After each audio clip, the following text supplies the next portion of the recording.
Hey guys!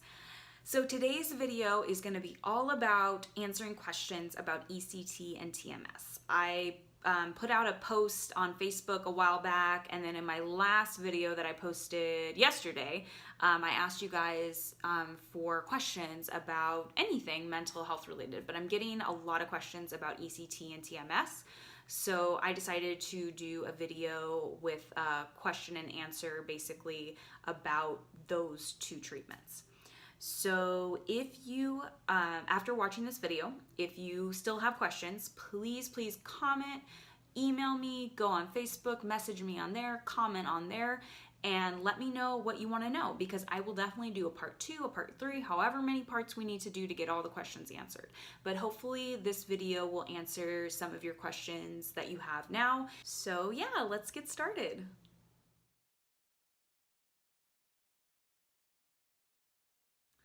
So one of the first questions is, why does ECT work for some people but not for everyone? This one's a really tough one to answer, and the main reason for that is there isn't a definitive reason why ECT works in the first place.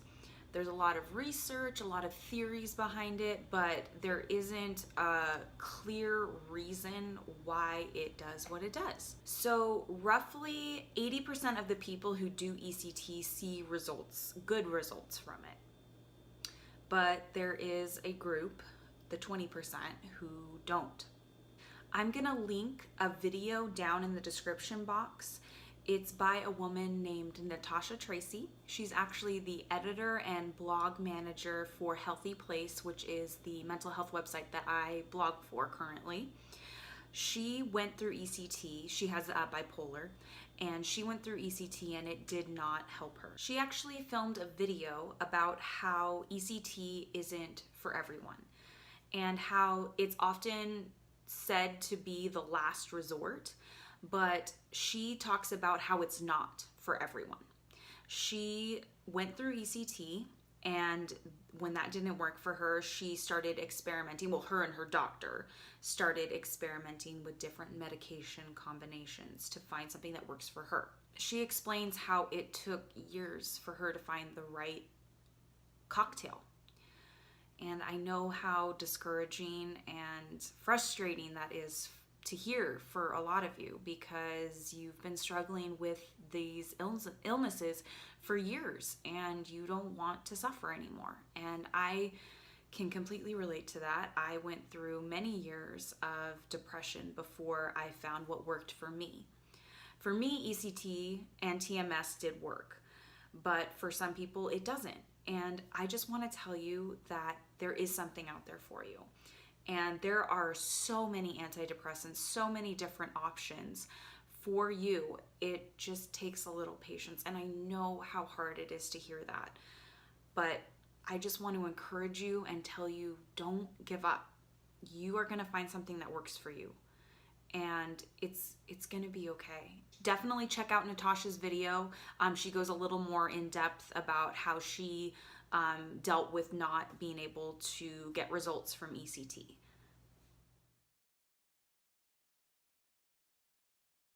So the next question is, how long does it take ECT to work? This one varies for everyone, and I'm going to tell you about my experience and what happened to me as far as how long it took for me to start seeing results.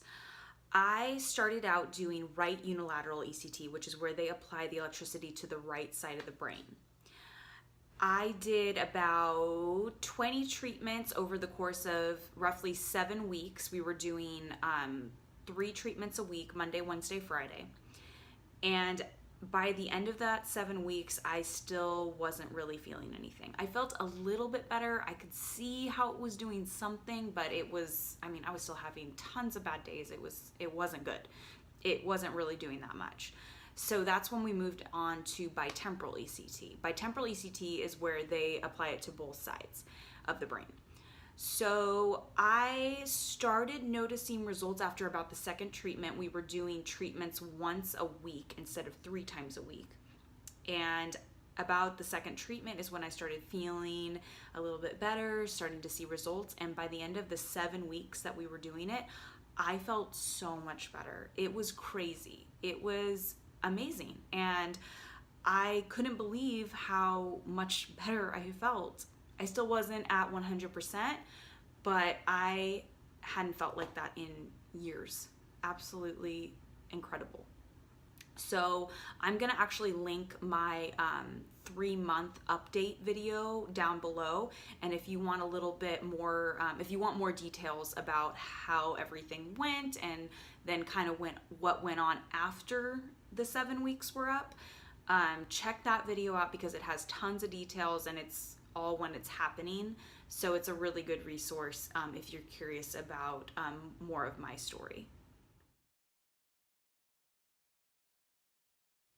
The next topic is going to be memory loss issues with ECT. This is a topic that I get tons of questions about. It's definitely probably the most questions that I get are about memory loss. This one is really tough because it's, again, varies for every person.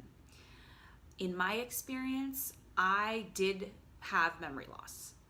Especially at the beginning with the bitemporal. I definitely noticed that I wasn't remembering certain conversations that I had with people. There were a lot of events that happened in the past, mainly ones in college, which was interesting that it was just like that period of my life. I forgot a lot of stuff, a lot of different events. People would say, oh, remember that time? And I couldn't remember.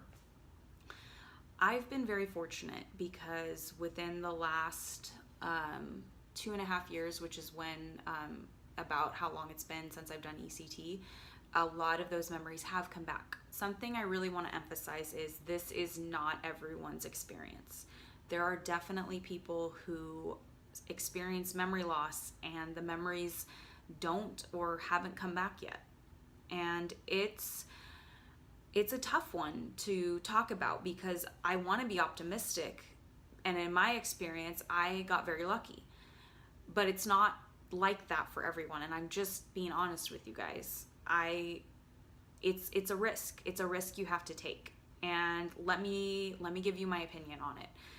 For me, I knew that it was probably going to happen, but my quality of life was so horrible, you guys. I could barely get out of bed. I had suicidal thoughts. I was in just the worst place and nothing was helping me. I felt awful and I wanted to take that risk because, yeah, maybe I'll forget things, but I wanted to feel better. I wanted to make a future for myself, and if that meant losing some of my past, that's what I needed to do. That's my opinion on it, but that's just my opinion. I completely understand if the risk isn't worth it because it's a big deal. It's a big deal to not remember significant events in your life. And if that's your situation, I am so sorry that happened to you. And I hope that the ECT did work and that at least you can have a better future. But if it didn't work, that has to be discouraging. That does. That's just the bottom line. And I am so sorry. And I just want to send so much love your way and so much encouragement and tell you that you are going to find something that is going to help you. And you are going to make new memories and things are going to be okay. If you guys want to know more about the memory loss that I experienced, I actually have a video specifically about memory loss, and I'm going to link it down below so you can check that out and see a little bit more of what happened to me and kind of my thoughts on that. The next question is, do you get ups and downs when you are going through ECT treatments? The answer is definitely yes, at least in my experience. When I first started ECT, as I said before, I didn't really feel anything at the beginning. I didn't really feel a difference. And then once I started bitemporal and things started getting better, I was so excited and everything was going really, really well. It was slowly climbing, getting better and better, and then went right back down. it was all over the place. I did ECT for 2.5 years, and if you guys have been following me and have watched my videos, you know how much my mood fluctuated. It was insane. And the big reason for that was we hadn't found what exactly worked for me. And by that I mean there's different settings for ECT. You can control the amount of electricity that is used. You can control the pulse rate at which the electricity is applied to the head, and you can also change up what anesthetic is used. Like, a lot of people actually use ketamine as a treatment, and I ended up having ketamine as my anesthetic. I can't remember what my anesthetic was before ketamine, but we did start using ketamine at some point, and that did help improve things. So that can affect it. There's other factors too. Those were just the main ones for me. And once we adjusted those settings, we kind of had to experiment a little bit, and we ended up finding something that worked for me at the end. But throughout that process, it was just crazy. So that is completely normal. If you're experiencing good things and bad things, you're on the right track. It's gonna hopefully get better, and definitely talk to your doctor about settings and how you can change up things to see if you can find something that works better for you. And definitely check out my videos if you want to watch them all through. There's a ton, but you can really see kind of the process and what I went through, and hopefully that will be encouraging to you and kind of help you feel like you're not alone in this process, because you're definitely not. So the next question is, what is the biggest difference between ECT and TMS? I would definitely say that the fact that ECT is invasive and the fact that TMS is non-invasive is the biggest difference. So with ECT, you do have to go under anesthesia, and it knocks you out the entire day. I definitely felt woozy and just completely out of it on my ECT days and couldn't do anything. And you definitely can't drive. You always have to have someone that drives you to and from ECT, because you are not in a good place to be handling a motor vehicle. But yeah, so with TMS, you can drive yourself. You get there, you go through the procedure, which usually is on average 30 to 45 minutes, whereas ECT is much longer process. Not the actual procedure. The actual procedure is actually only a few minutes, but the going to the doctor or going to the hospital, getting all ready, waiting for the other patients to go, like that whole process for me took about, I was usually there for about 3 hours. But TMS, I'm there in and out in about 45 minutes. And I can drive myself, have a perfectly normal day after. So that's really the biggest difference between TMS and ECT. So the last question I'll be answering today is, what works better, TMS or ECT? So statistically, TMS helps about 30% of the patients who try it, whereas with ECT, about 80% are helped. So statistically, ECT works better.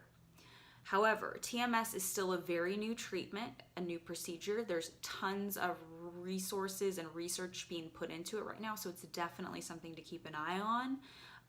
It's a really good alternative to ECT if you're concerned about the side effects. The reason I left ECT to try TMS is because I switched doctors. The doctors that I originally had finally come up with settings that worked really well for me. And I was actually doing really, really well. But then my insurance changed and I had to change doctors. And the doctor that I started going to said he wanted to start from square one. And I said, well, I actually already have settings from my other doctors and it's been working great for me. I've been doing really well. And he's like, well, I want to do it my way. And so I said, peace out.